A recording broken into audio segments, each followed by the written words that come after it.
കെപിസിസിയിൽ സമ്പൂർണ്ണ പുനഃസംഘടന ഇപ്പോഴില്ലെന്ന് കെ മുരളീധരൻ. പുനഃസംഘടനയിൽ ഒരു ചാപ്റ്റർ പോലും തുറന്നിട്ടില്ലെന്നും തൃശൂർ ഡിസിസി പുനഃസംഘടനയ്ക്ക് മാത്രമാണ് മുൻഗണനയെന്നും മുരളീധരൻ വ്യക്തമാക്കി. കെപിസിസി ഒഴിവുകൾ നികത്തുന്ന കാര്യം പരിഗണിക്കുമെന്നും കെ മുരളീധരൻ തിരുവനന്തപുരത്ത് പറഞ്ഞു.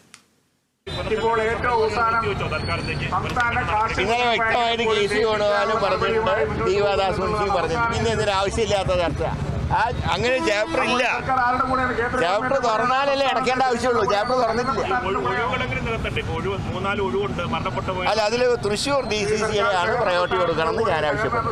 അത് ഉടനെ ചെയ്യുന്നു. അല്ല, അതൊക്കെ അവിടെ നിൽക്കട്ടെ. അത് അത്ര അർജന്റ് ഒന്നുമല്ല. പാർട്ടി വർക്കൊക്കെ നന്നായി നടക്കുന്നത്. അതിപ്പോഴില്ല. അങ്ങനെ ഒരു ചാപ്റ്റർ തുടങ്ങിയിട്ടില്ല. അത് ഓപ്പൺ ചെയ്താലല്ലേ അടയ്ക്കേണ്ട ആവശ്യമുള്ളൂ. തുറക്കാത്ത പോലെ എന്തിനാ അടയ്ക്കുന്നതിനാ? അത് അടുത്ത് തന്നെ വിളിക്കും. പാർലമെന്റ് കഴിഞ്ഞ ഉടനെ.